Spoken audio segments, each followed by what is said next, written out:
हमने एक बहुत बड़ी भूल कर दी। ये जो कहा कि परमात्मा सर्वव्यापक है, परमात्मा सर्वज्ञ और सर्वशक्तिवान है, परंतु सर्वव्यापक नहीं है। ये कितने आश्चर्य की बात है कि आज एक और तो परमात्मा को माता पिता और पतित पावन मानते हैं और दूसरी ओर कहते हैं कि वह सर्वव्यापक है। अर्थात वह तो ठिक्कर, पत्थर, सर्प, बिच्छू, बराह, मगरमच्छ, चोर और डाकू सभी में है।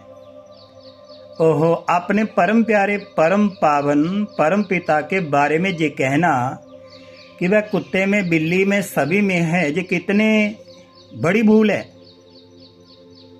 कितना बड़ा पाप है।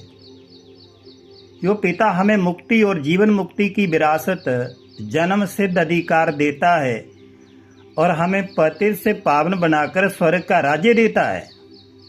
उसके लिए ऐसे शब्द कहना गोया कृतघ्न बनना ही तो है। यदि परमात्मा सर्वव्यापक होते तो उसके शिवलिंग रूप में पूजा क्यों होती? यदि वह यत्र तत्र सर्वत्र होते तो वह दिव्य जन्म कैसे लेते?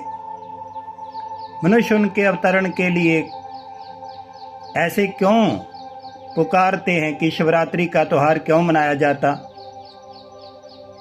यदि परमात्मा सर्वव्यापक होते तो वह गीता ज्ञान कैसे देते? और गीता में लिखे हुए उनके ये महावाक्य कैसे सत्य सिद्ध होते कि मैं परम पुरुष पुरुषोत्तम हूँ, मैं सूर्य और तारागण प्रकाश की पहुंच से भी परे परम धाम का वासी हूँ। ये सृष्टि एक उल्टा वृक्ष है और इसका बीज परमात्मा कहते मैं हूँ जो ऊपर रहता हूँ। ये जो मान्यता है कि परमात्मा सर्वव्यापक, इसमें भक्ति, ज्ञान, योग इत्यादि सभी का खंडन हो गया है। क्योंकि यदि ज्योतिर स्वरूप परमात्मा का कोई नाम और रूप ही ना हो तो वह ना तो उनसे संबंध योग जोड़ा जाता है, ना ही उनके प्रति स्नेह और भक्ति ही प्रकट की जा सकती है, ना ही उनके नाम और कर्तव्यों की चर्चा हो सकती है। जबकि ज्ञान का तो अर्थ ही किसी के नाम, रूप, धाम, गुण, कर्म, स्वभाव, संबंध, इसमें होने वाली प्राप्ति इत्यादि का परिचय है।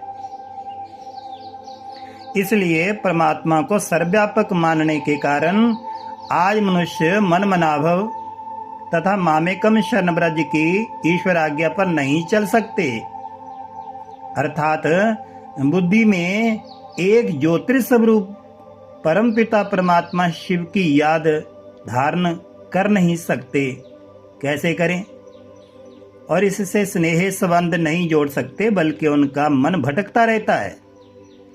परमात्मा तो चैतन्य है, वह तो हमारे परम पिता हैं। पिता तो कभी सर्वव्यापी होता नहीं।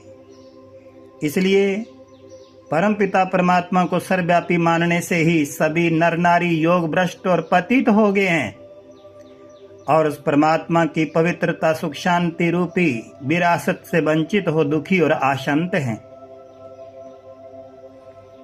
अतः स्पष्ट है कि भक्तों को ये जो कथन है कि परमात्मा तो घट-घटवासी हैं, इसका भी शब्द अर्थ लेना ठीक नहीं है। वास्तव में घट अथवा हृदय को प्रेम एवं याद का स्थान माना गया है। द्वापर युग में शुरू से लोग ईश्वर भक्ति अथवा प्रभु में आस्था एवं श्रद्धा बहुत थी। कोई बिरला ही ऐसा व्यक्ति होता था जो परमात्मा को न मानता हो। इसलिए उस समय भाव विभोर भक्त ये कह दिया करते थे ईश्वर तो घट घटवासी हैं, अर्थात बोलते ना घट घटवासी, अर्थात उसे तो सभी याद और प्यार करते हैं प्रभु से और सभी के मन में ईश्वर का चित्र बसा रहा है। इन शब्दों का अर्थ ये लेना कि स्वयं ईश्वर ही उनके हृदय में बस रहा है, ये भूल है।